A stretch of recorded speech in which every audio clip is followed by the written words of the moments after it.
अब पैसे कमाने के दो रास्ते थे, एक रास्ता था गलत रास्ता, एक रास्ता था अच्छा रास्ता। तो मैंने वाइल्डवादी की रचना करी। वाइल्डवादी की खास बात यह है कि बहुत तरह के park, for an example trampoline park, bird park, water park, flower park, night light park, zip line, ऐसे करके अगर आप दिल्ली या उत्तराखंड में जाएंगे तो हर चीज़ का अलग अलग रेट देना होगा। ट्रम्पलिन पार्क का दिल्ली में रेट है 600 रुपये घंटा, आज भी है, आज भी है, ऐसा नहीं है। वाटर पार्क का रेट है 1500 रुपये। तो हमने कहा कि भाई साहब 250 से 300 रुपये में इसको लॉन्च करने की कोशिश करें। आपका पार्क 12 महीना खुला रहे तो उसके लिए यूएसपी बनाए। शुरू में हमारे स्टाफ को भी यकीन नहीं हुआ कि ऐसा हो सकता है, लेकिन आज रिजल्ट आपके सामने है। पिछले 3 साल से एक भी दिन हम लोगों ने बंद नहीं किया है, और आज अक्टूबर के महीने में जबकि बारिश जस्ट खत्म हुई है तो भी 200 से 300 लोग आपको पार्क में मिलेंगे।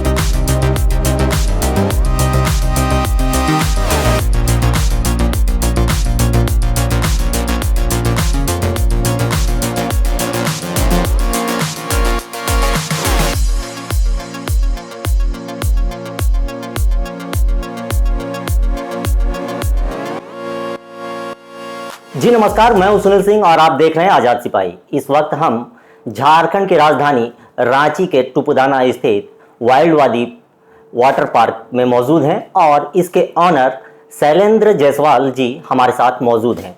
वाइल्डवादी पार्क झारखंड के सबसे बेहतरीन और उत्कृष्ट अपने लोगों को सुविधा देने में मशहूर हैं, और भी क्या कुछ खासियत है और खुद जायसवाल जी की जिंदगी में जो स्ट्रगल रहा है इसके बारे में भी हम इनसे जानेंगे।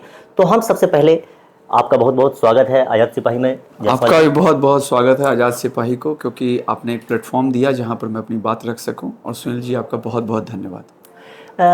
जायसवाल जी, ये बताइए आप सबसे पहले कि ये वाटर पार्क अगर आप स्थापित करना चाह रहे थे तो ये झारखंड ही क्यों चुने और झारखंड में रांची को ही क्यों आपने चूज़ किया?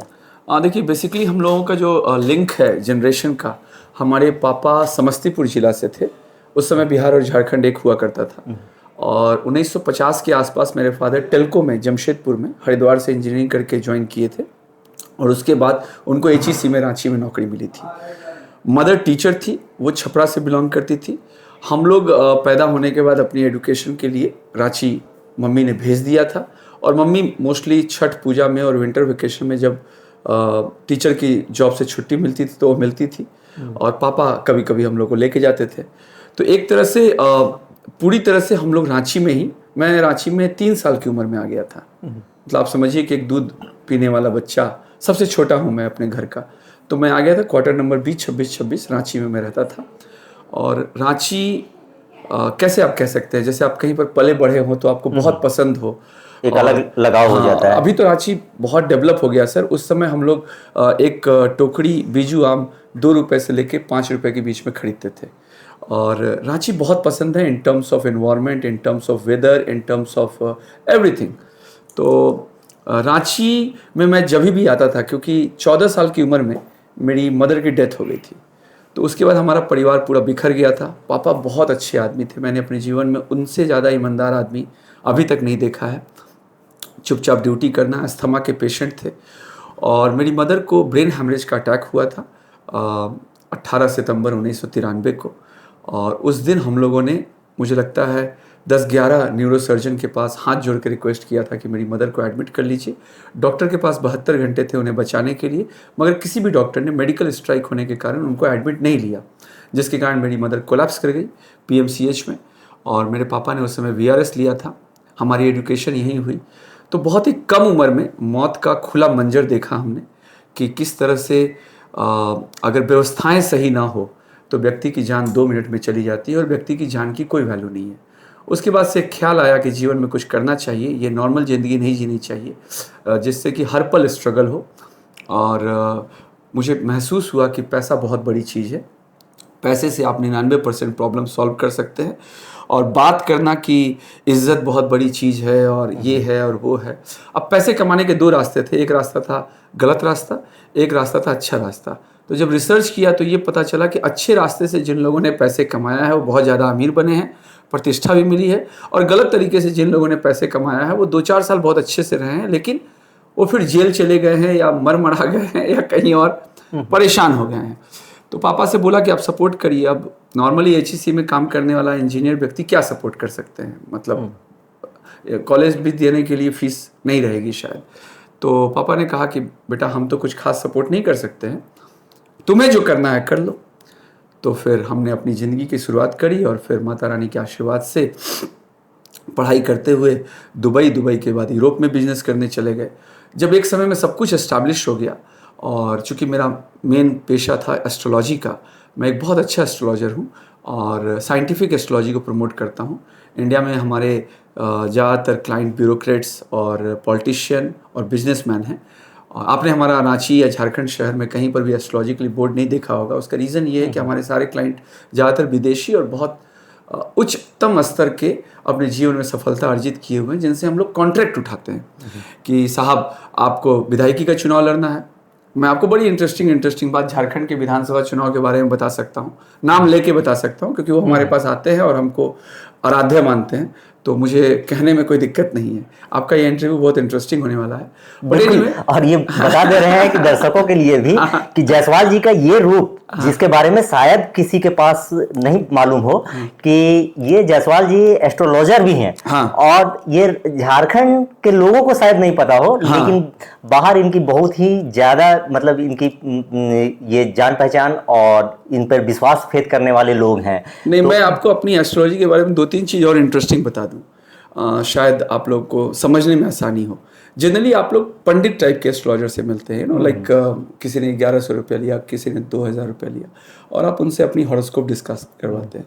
हमारी फीस ही है 51,000 रुपये, पहली बात, ठीक है। दूसरी बात, हम ऐसे पैसे नहीं लेते हैं कि आप हमको 51,000 रुपये दीजिए और आप दिखवाइए।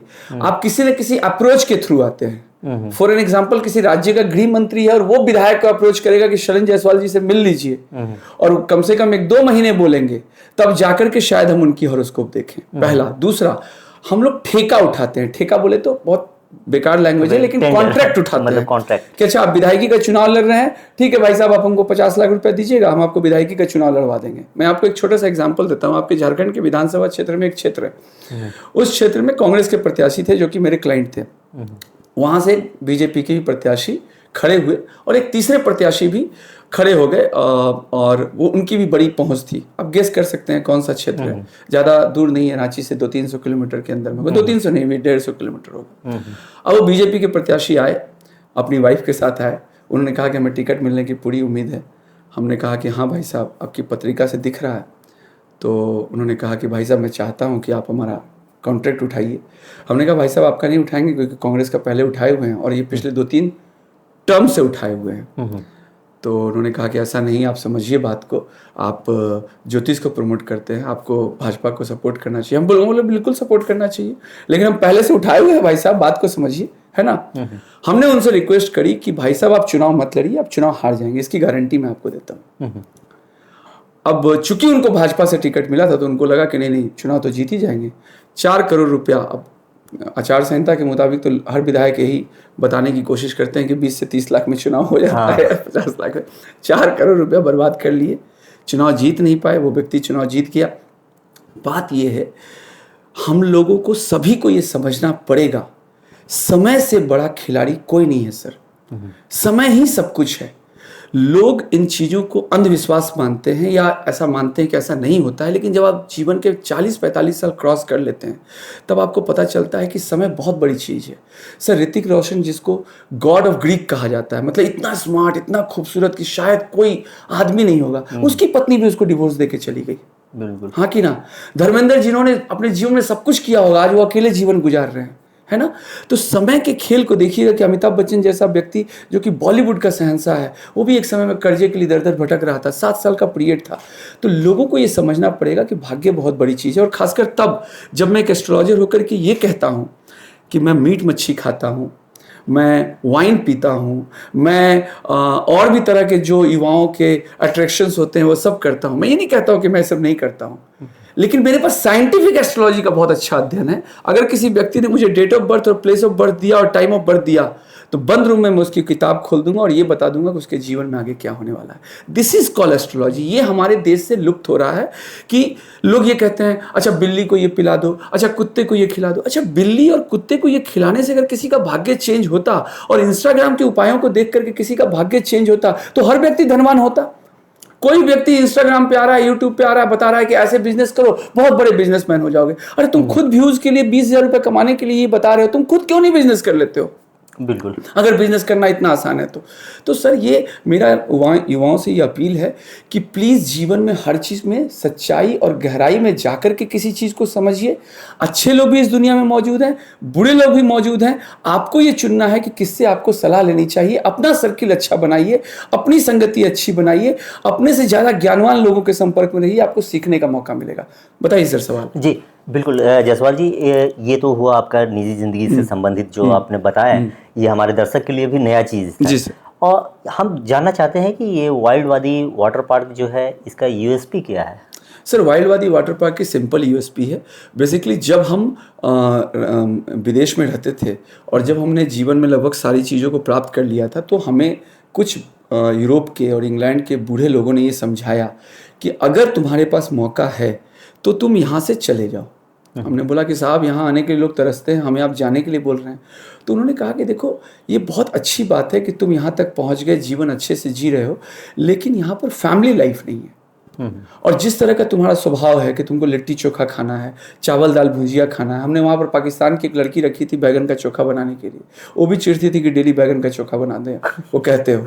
तो साहब बात ये है कि उन्होंने हमें ये समझाया कि the kind of person you are, the country is not belonging for you and you are a person who is basically a business minded person. आप कहीं पर भी जाके बिजनेस कर सकते हो। मैं वहाँ भी बिजनेस करता था। तो उन्होंने कहा कि अगर जा सकते हो तो चले जाओ।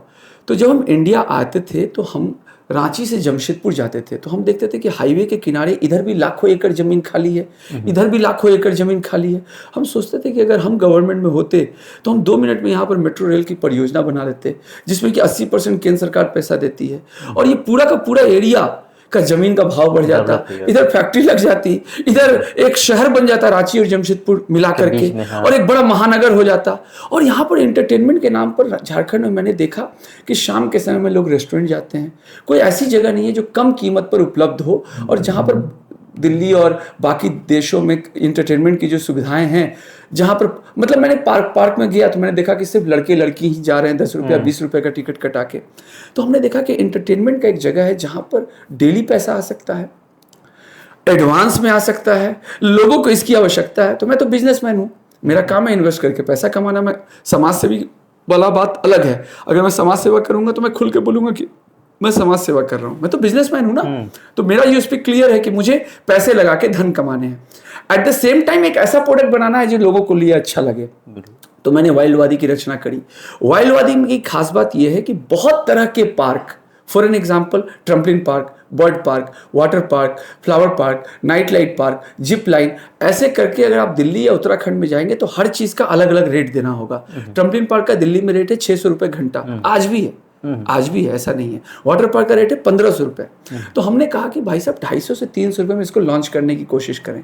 अब 250 से 300 रुपये में अगर लॉन्च करना है तो आपको ये देखना होगा कि आपका मैन पावर भी है, इलेक्ट्रिसिटी भी है, जीएसटी भी है, ईएसआई भी है, पीएफ भी है, इसके अलावा और तरह के मेंटेनेंस के खर्चे हैं, प्रोडक्ट पे इन्वेस्टमेंट भी है।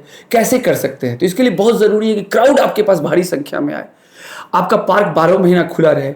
तो उसके लिए यूएसपी बनाए। शुरू में हमारे स्टाफ को भी यकीन नहीं हुआ कि ऐसा हो सकता है, लेकिन आज रिजल्ट आपके सामने है। पिछले 3 साल से एक भी दिन हम लोगों ने बंद नहीं किया है, और आज अक्टूबर के महीने में जबकि बारिश जस्ट खत्म हुई है तो भी 200 से 300 लोग आपको पार्क में मिलेंगे। स्कूल के लोग आते हैं। तो कौन कहता है कि झारखंड के लोगों में परचेजिंग कैपेसिटी नहीं है? एंटरटेनमेंट के मामले में माहिर है, बशर्ते कि आपको ये देखना होगा कि आप सही मायनों में लोगों के दिल को छू सकें। कोई भी धंधा बिना इमोशन के नहीं नहीं चलता है। अगर लोग आपसे भावनात्मक रूप से जुड़े हुए हैं और उन्हें यह एहसास है कि साहब ये प्रोडक्ट अच्छा है, यहाँ पर स्टाफ डिस्टर्ब नहीं करता है। देखिए सर, बाकी 11 वाटर पार्क खुल गए हैं, जिस शहर में एक वाटर पार्क नहीं था। लोगों ने ये सोचा कि हम वाइल्डवादी की भीड़ को कन्वर्ट कर लेंगे, ऐसा नहीं होता है। लोग कंक्रीट का बना हुआ वाटर पार्क देखने नहीं आए हैं, लोग उस ऑनर के कॉन्सेप्ट को देखने आए हैं कि जहाँ पर जाकर के हम 8-10 घंटे 250 रुपये में अच्छे से वक्त गुजार सकें। पर डे टूरिस्ट आते हैं, बिहार से लोग आते हैं, इस एरिया के लैंड की कीमत डेवलप हुई है। अगर बिहार से आ रहा है तो पेट्रोल बढ़ा के आ रहा है, एक्साइज ड्यूटी पे कर रहा है। तो जब एक प्रोजेक्ट अच्छा लगता है तो उस प्रोजेक्ट के कारण अपरोक्ष रूप से बहुत सारी चीज़ें वहाँ डेवलप हो जाती है। हमारे यहाँ के ऑटो वाले सर 3-3 हज़ार रुपये एक दिन में कमाते हैं, जो 300 रुपये भी नहीं कमा पाते थे। तो माता रानी का ये आशीर्वाद है। यूएसपी ये है कि अभी हम लोग रांची में हैं, बोकारो खोल रहे हैं, देवघर खोल रहे हैं, जमशेदपुर में खोलने जा रहे हैं, हजारीबाग में खोलने जा रहे हैं, इसके बाद बिहार को टेक ओवर करेंगे। अगले 10 सालों में 100 वाटर पार्क खोलने की योजना है। मोटा मोटी अगर 1 करोड़ रुपया भी मैं एक वाटर पार्क से कमाता हूँ तो 100 से 150 रुपया कमाने की योजना है। परिवार को इंटरेस्ट नहीं है इस धंधे को संभालने में। मेरा बेटा आने वाले समय में चाइना चला जाएगा, वो कहता है कि हमको ये नहीं संभालना है, जो जीवन की गति है सर, वो कहता है हम रोबोट बनाएंगे। बेटी का योजना है इंग्लैंड जाने का। देखिए इतनी मेहनत करने के बाद भी परिवार के सारे लोग अपने आप दूसरी जगह चले जाएंगे, हम अकेले रह जाएंगे, हमारी पत्नी अकेले रह जाएंगी, हम दोनों साथ में रहेंगे। एक मंदिर है जो कि माता रानी ने हमसे बनवाया हुआ है, जहाँ पर हम डेली 5 मिनट बैठ जाते हैं। मेरी पत्नी बहुत ज़्यादा पुजारन है, वो वेजिटेरियन है, हम नॉन वेजिटेरियन हैं, दोनों साथ में जीवन जी रहे हैं। और ऐसे करके 80, 83, 85, 87 जो भी भगवान ने समय लिखा होगा, फिर मर जाएंगे। लोगों को याद भी नहीं रहेगा किसने वाइल्डवादी बनाया है, प्राइवेट लिमिटेड कंपनी है, कोई और डायरेक्टर बन जाएगा या मेरे बच्चे बने रहेंगे, इंटरेस्ट होगा तो। अभी योजना ये है, ये जो वाटर स्लाइड आप देखते हैं सर, ये जो रेडी, अभी हम लोगों ने एक नई प्रोडक्ट लॉन्च किया है। पहले ईंटे के स्विमिंग पूल बनते थे, तो एक स्विमिंग पूल बनाने में 50 लाख रुपए का खर्चा होता है और 6 महीने का समय लगता है। हम लोगों ने एक ऐसा स्विमिंग पूल बनाया है जिसकी फैक्ट्री बोकारो में लगी हुई है सर, रेडीमेड स्विमिंग पूल। मतलब आप गड्ढा कीजिए और बना बनाया फाइबर का स्विमिंग पूल डाल दीजिए। ये हम लोगों ने हिंदुस्तान में फर्स्ट टाइम एक्सपेरिमेंट किया है और सक्सेसफुली देवघर में इंस्टॉल भी किया है। उसके लिए महाराष्ट्र और गुजरात से लोग आते हैं, 25,000 रुपया मुझे ट्रेनिंग की फीस देते हैं और ट्रेनिंग की फीस देने के बाद मुझसे सीख के जाते हैं, हमें ऑर्डर भी देते हैं। मेरा झारखंड के युवाओं से ये विनम्र आवेदन है कि किसी भी व्यक्ति को धंधा करना हो, किसी भी व्यक्ति को बिजनेस करना हो, मैं फ्री में, हालांकि मैं हर बात के पैसे लेता हूं, लेकिन मैं फ्री में आपके बिजनेस को आपसे डिस्कस करूंगा। आपको ये बताऊंगा कि स्टार्टअप कैसे किया जाता है, आपको ये बताऊंगा कि अगर आपको लोन लेना है तो कितना लेना चाहिए या बिना लोन लिए भी आप काम कर सकते हैं। पहला मिथ खत्म कर दीजिए कि धंधा पैसे से होता है। धंधा सिर्फ और सिर्फ सोच से होता है, पैसे से नहीं होता है। पैसे का कोई रोल नहीं है धंधे में, राइट। आप धंधा शुरू में छोटे से करिए, जब आपको लगे कि डेवलप हो जाए 50 लोग आपको मिल जाएंगे आपके लिए पैसा लगाने के लिए। पार्टनरशिप मत करिए, बाद में जाके कचकच होगा। शॉर्टकट मत अपनाइए, कोई फायदा नहीं है। कॉन्सेप्ट नया होना चाहिए। छोटा सा मैं झारखंड के लोगों को एग्जांपल देता हूं कि मान लीजिए आपके यहाँ पर 3 तल्ला या 4 तल्ला बिल्डिंग है, उसको साफ करने के लिए आज की डेट में लोगों के पास प्रॉब्लम है, दीवार पर साफ नहीं हो पाता है। नगर निगम की बिल्डिंग देखिएगा रांची में, इतनी अच्छी बिल्डिंग बनी हुई है लेकिन उस पर हल्की हल्की कालेपन लगे हुए हैं। तो जब लेबर आएगा तो उसको बेल्ट बांधना पड़ेगा, लोगों को डर लगता है कि गिर जाएगा तो कोई कांड ना हो जाएगा। आप एक ड्रोन लीजिए साहब, उस ड्रोन में अच्छी कैपेसिटी का पाइप लगाइए, नीचे से पानी दीजिए, उसमें पानी दीवार को साफ करने वाला लिक्विड मिलाइए और ड्रोन से हाई प्रेशर पर दीवार पर पानी को मारिए। 1 लाख रुपए में आपका कल से धंधा तैयार है। कंपनी को रजिस्टर्ड कीजिए। झारखंड में ऑर्डर क्या उठाइएगा, बंबई में से भी ऑर्डर आएंगे, उसकी फ्रेंचाइजी खोलिए, बन गई 50 करोड़ की कंपनी। तो धंधा करने के लिए लोगों के पास दिमाग होना चाहिए। धंधा तभी किया, अब सोचिएगा कि नहीं, बहुत लोग रिसोर्ट खोल रहे हैं तो हम भी एक रिसोर्ट खोल लें, बहुत लोग मीट चावल का दुकान खोल रहे हैं तो हम भी खोल लें, बहुत लोग ब्यूटी पार्लर का धंधा खोल रहे हैं तो हम भी खोल लें। तो आप सिर्फ धंधे की कॉपी कर रहे हैं। ये बिजनेस नहीं है, ये एंटरप्रेन्योरशिप नहीं है। अब आप बोलिएगा कल को कोई रिटेल का दुकान खोल रहा है राशन का, ये बिजनेस है। ये बिजनेस नहीं है सर, आप एक्चुअली किसी के कॉन्सेप्ट पे नौकरी कर रहे हैं, प्रैक्टिकली बात। तो चैलेंजेस बहुत आते हैं, लेकिन माता रानी की दया से मैं ये बात दावा ठोक के बोल सकता हूँ, झारखंड के लोग बहुत अच्छे हैं, झारखंड के स्टाफ बहुत अच्छे हैं।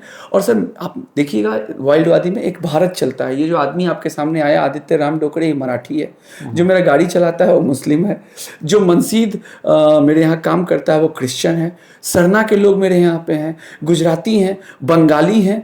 मतलब मेरे पास पूरा भारत है। मैंने चुन चुन के उन लोगों को निकाला जिनकी एजुकेशन भले कमज़ोर हो, लेकिन मैंने ये नाप लिया कि आदमी टैलेंटेड है और मेरी तरह का सोच रखता है। बाकी मुसीबतें आती हैं, जब मुसीबतें आती हैं तो अच्छे लोग भी मौजूद होते हैं। मैं अच्छे लोगों के पास जाता हूँ, अपनी समस्या कहता हूँ, वो बोलते हैं अच्छा कोई बात नहीं, समस्या है सॉल्व करते हैं। बुरे लोग समस्या करेंगे। ये जीवन में आपके साथ भी चलता है, हमारे साथ भी चलता है, किसके साथ नहीं चलता है सर। उसी में आप आगे निकलते हैं, फिर धीरे धीरे आपकी ख्याति बन जाती है, आपकी सारी प्रॉब्लम सॉल्व हो जाती है। यूएसपी यही है, कम कीमत पर अच्छी सेवा दे देना और अच्छा प्रोडक्ट लॉन्च करना। और अब तो वाइल्डवादी मैन्युफैक्चरिंग में आ गया है। आने वाले समय में हम लोग भारत में, झारखंड में एक केमिकल की फैक्ट्री लगाने जा रहे हैं। उन केमिकल का चयन किया है जो भारत में चाइना से आयातित होते हैं, और उनकी फैक्ट्री आपको 1 साल में हम लोग देंगे। तो ये सब यूएसपी है, नए कॉन्सेप्ट पे काम करने की योजना है, बाकी तो सब कुछ बिल्कुल। ये एक कॉन्सेप्ट की जो बात की है, तो एक हम अभी देख रहे थे, घूम रहे थे, तो ये बर्ड पार्क जो आप बनाए हैं, जी सर। तो ये नेचर से जोड़ने के लिए ये मतलब ये कॉन्सेप्ट कैसे आया? क्योंकि बहुत सारा मतलब वाटर पार्क गए हैं, लेकिन वहाँ पर इस तरह का सुविधा नहीं है कि यहाँ पे मतलब कोई ऐसा इसमें भी पार्क हो। कहानी है सर। बेसिकली भारत सरकार के वाइल्ड लाइफ एक्ट 1973 के अनुसार आप भारतीय किसी भी पंछी को रख नहीं सकते हैं। पहली बात ये समझ लीजिए, भारत सरकार का लॉ ये कहता है कि एग्जॉटिक बर्ड पार्क का मतलब भारत सरकार में मोदी सरकार ने एक परिवेश नाम का पोर्टल बनाया हुआ है, जिसमें उन्होंने कहा है कि ऐसा कोई भी लाइव स्टॉक जो कि विदेशी प्रजाति का हो, उसकी संख्या अपने यहाँ बढ़नी चाहिए, मगर भारतीय पंछी को आप कृपया न प्रमोट करें, क्योंकि वो हम लोग के पास बहुतायत हैं। तो वाइल्ड लाइफ एक्ट के अनुसार भारत सरकार ये सुविधा देता है कि आप एग्जॉटिक बर्ड्स को लाइए। तो ये जो भी बर्ड्स आप देख रहे हैं सब एग्जॉटिक हैं, सबकी प्रजाति, किसी की अमेरिकन है, किसी की नाइजीरियन है, सन कैन्योर है। तो क्या होता है सर, जब हम लोग चिड़ियाघर में जाते हैं तो हम लोग पंछी को पिंजरे में बंद देखते हैं, तो वो फीलिंग्स का एहसास नहीं होता है। फीलिंग्स का एहसास तब होता है जब इन पंछियों को, जब आप हमारे बर्ड पार्क में जाएंगे तो आपको ये फील होगा कि आप दाना लेंगे तो सारे पंछी आपके शरीर पर आ जाएंगे, आपके साथ खेलेंगे, कोई चेन घुमाएगा और पंछी खाना खाएंगे। तो जब आप फील करते हैं कि अरे ये तो हमारे ही समुदाय में रहने वाले प्रजाति हैं और हमारे ही साथ रहने वाले हैं, वो 10 मिनट की फीलिंग आपको जीवन भर याद रहती है। इसीलिए एग्जॉटिक बर्ड पार्क बनाया और ये बहुत हिट है। हम देवघर में बनाए हुए हैं और जहाँ जहाँ वाटर पार्क बनाते हैं, और इसको देखने के लिए बहुत सारे सरकारी लोग, बहुत सारे स्कूल अपने बच्चों को लेके आते हैं और 1-1 घंटा बैठे रहते हैं। मैंने कई बूढ़े लोगों को, वृद्ध लोगों को देखा है कि आराम से वहाँ बैठ के ध्यान भी करते हैं और पंछियों को दाना खिलाते हैं। कई लोग तो सिर्फ हमारी फीस इसलिए देते हैं कि उनको बर्ड पार्क या मंदिर में समय गुजारना है। तो नेचर को जोड़ने के लिए ये काम किया सर। बिल्कुल, ये तो बहुत अच्छा मतलब आपका ये कॉन्सेप्ट है और हमें भी बहुत अच्छा लगा और लोगों को भी बहुत पसंद आ रहा है। ये इस बिजनेस को करने में आपको क्या लगता है कि किस किस चैलेंजिंग से जो है आप फेस करते हैं, मतलब हमेशा? चैलेंजेस ये फेस करते हैं सर कि जैसे लोगों में सफाई न रहने का दिक्कत है। फॉर एन एग्जांपल, आपने वाटर पार्क में 500 डस्टबिन लगाए हुए हैं, तो भी अगर आपने आइसक्रीम खाया तो रैपर जमीन पर फेंक दिया। आप हमारे वाटर पार्क आए होंगे तो आप ये फील करेंगे कि बहुत ज़्यादा साफ सुथरा है, मतलब ज़्यादा आपको गंदगी नहीं दिखेगी। इवन पत्ते भी अगर सूखे हुए हैं तो वो भी कटिंग किए हुए हैं। तो लोगों से हम ये उम्मीद करते हैं, क्योंकि सर पर डे लोग आते हैं, लोग आएंगे तो गंदगी होगी ही, हमें उसे पर डे साफ करना पड़ता है, फिर अगले दिन के लिए तैयार करना पड़ता है। तो अगर थोड़ा सा जनता से ये सपोर्ट मिल जाए कि अरे भाई डस्टबिन है उसमें डाल दें, पहला। दूसरा, स्टार्टिंग में एक चैलेंज आया था जो कि शायद आपको पता होगा कि लोगों ने भू माफिया और रंगदारों ने थोड़ा तंग करना शुरू किया कि भाई इस एरिया में खोले हो तो हमें कुछ पैसे देने पड़ेंगे। हमने कहा साहब हम 1 रुपया नहीं देंगे और हम कभी नहीं देंगे, किसी को भी नहीं देंगे, उससे अच्छा हम स्ट्रेट छोड़ देंगे। हमको वो क्लियरिटी है, हम क्यों देंगे, हम इन्वेस्टमेंट भी करें, हम एम्प्लॉयमेंट भी लाएं, हम नया चीज़ भी लाएं, हम गवर्नमेंट को टैक्स दें और उसके बाद रंगदारी भी दें। ये नहीं होगा। तो आज भी मेरे पास बहुत सारे बिजनेसमैन के कॉल आते हैं कि भैया हमने वो आपका देखा था और 3-4 महीने वो एपिसोड चला था सर, जिसमें कि हमारे ऊपर बहुत आरोप लगे थे। आप गंदा पानी करते हैं, आप ये करते हैं, आप वो करते हैं, आप अच्छे आदमी नहीं हैं, आप बुरे आदमी हैं, आप दिस हैं, आप दैट है, आप फलना नहीं करते हैं, आपने झारखंडियों को नौकरी नहीं दी है। ऐसे करके पूरा एक माहौल बनाया गया। हाँ, माहौल तैयार किया। मेरे को पता चल गया कि मैं समझता हूँ, क्योंकि मैं आने वाले समय में पॉलिटिक्स में जाने वाला व्यक्ति हूँ सर, और मुझे पता है कि अगर लड़ाई लड़नी है तो क्या क्या मुसीबतें आ सकती हैं।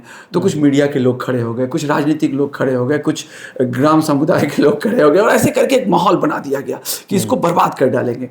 तो हमें पता था, हमने अपने स्टाफ हमारे थोड़े सोचते थे, तो हमने कहा कोई बात नहीं, सब चलते रहता है और ये चलेगा, डोंट वरी, कुछ अच्छा करने जाओगे, क्योंकि हमारा पार्क बहुत हिट हो गया था। इतना हिट हो गया था सर कि हम भीड़ कंट्रोल नहीं कर पाते थे, पुलिस को बुलानी पड़ती थी। 5,000 8,000 आदमी डेली आना, अब डेली आएगा तो आदमी थक जाता है। एक भी दिन हमने पार्क को बंद नहीं किया था सर। आप एक मुराबादी में अगर एक दिन का राजनीतिक प्रोग्राम करते हैं सर और 5,000 आदमी को खिलाते हैं, अगले दिन आप देखिएगा मुराबादी मैदान का जाके स्थिति कितनी गंदी रहती है। हमें तो सर डेली खोलना है और पैसे लेने हैं, उसमें कस्टमर चिल्ला रहा है, कॉस्ट्यूम क्यों नहीं दे रहे हो, ये क्यों नहीं हुआ, सुविधाएं क्यों नहीं है। अरे भाई साहब, छठ के समय में भारत सरकार ट्रेन में भी सुविधा नहीं दे पाती है, हम कहां से दे पाएंगे। हमको थोड़ी आइडिया था कि इतना भीड़ हो जाएगा, हम तो सोचे थे कि 250-300 लोग आएंगे। और आज भी गर्मी में सर हम पूरी गर्मी माइक से चिल्लाते हैं कि अब हमारी टिकट फुल हो चुकी है, अब मत आइए, अब मत घुसिए, तो भी लोग लड़ते हैं। मेरा पेट्रोल का पैसा कौन देगा, हम आ गए हैं यहाँ पे। अब लड़ाई लड़ने के लिए तो कोई भी टॉपिक चाहिए, लेकिन अब हम घुसा लेंगे तो हमारी जिम्मेदारी हो जाती है, हम नहीं घुसाना चाहते हैं। तो ये परिस्थितियां हैं मेरे साथ, हम क्या करें। अब लोग, अच्छा, कस्टमर को जब आना है तभी वो आएगा। विंटर वेकेशन होगा तो भीड़ लगा देगा, संडे की छुट्टी रहेगी भीड़ लगा देगा, बारिश में नहीं आता है। तो हमने तो पार्क सालों भर के लिए खोला है। मेरी मजबूरी कोई नहीं समझता है कि भाई मेरी एक कैपेसिटी है, ठीक है।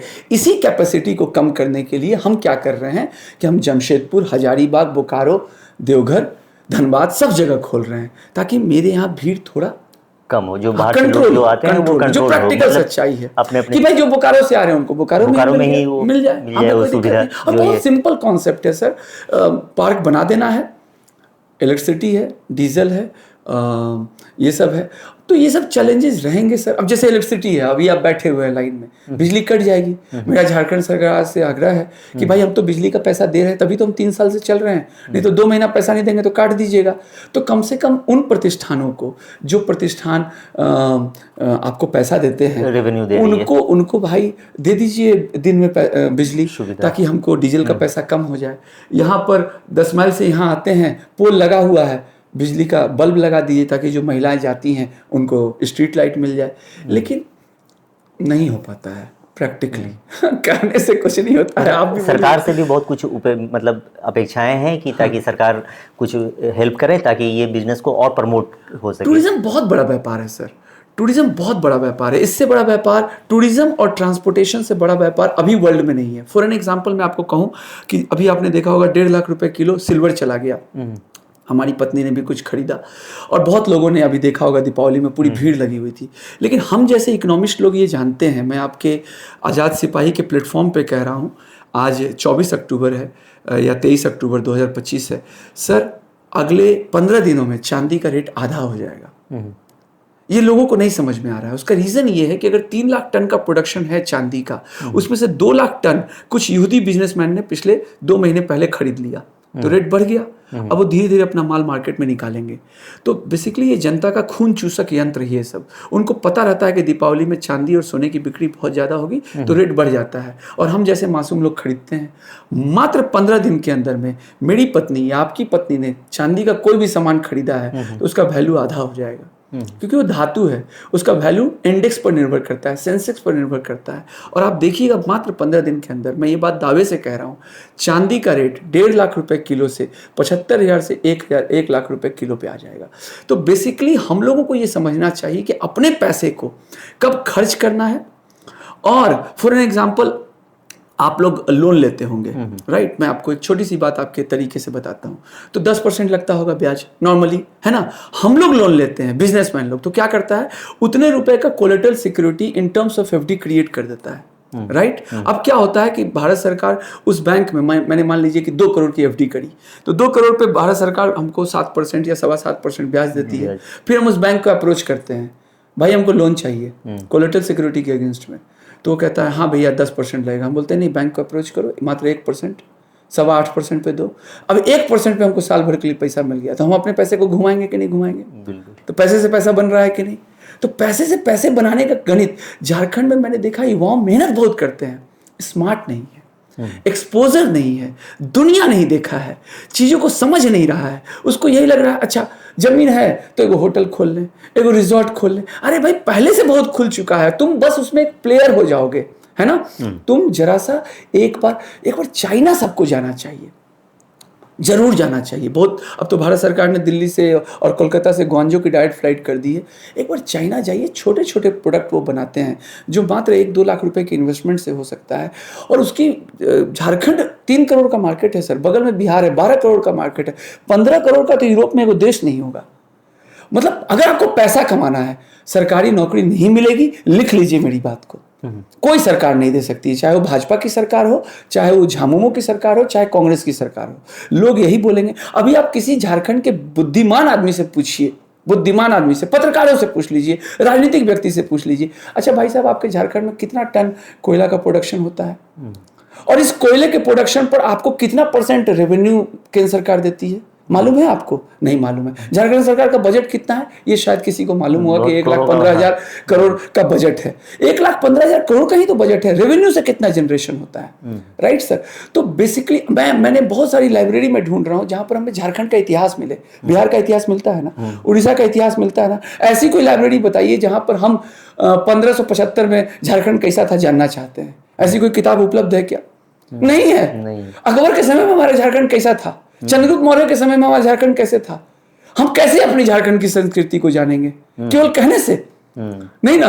बिरसा मुंडा जी तक का आगे का इतिहास मिलता है, उससे पहले का इतिहास नहीं मिलता है कि मुगल काल में हम कैसे थे, हुन काल में हम कैसे थे, विक्रम संवत काल में हम कैसे थे। कोई किताब है हमारे पास उपलब्ध? नहीं। जब तक लोग अपने इतिहास और संस्कृति को नहीं जानेंगे, गर्व कैसे करेंगे?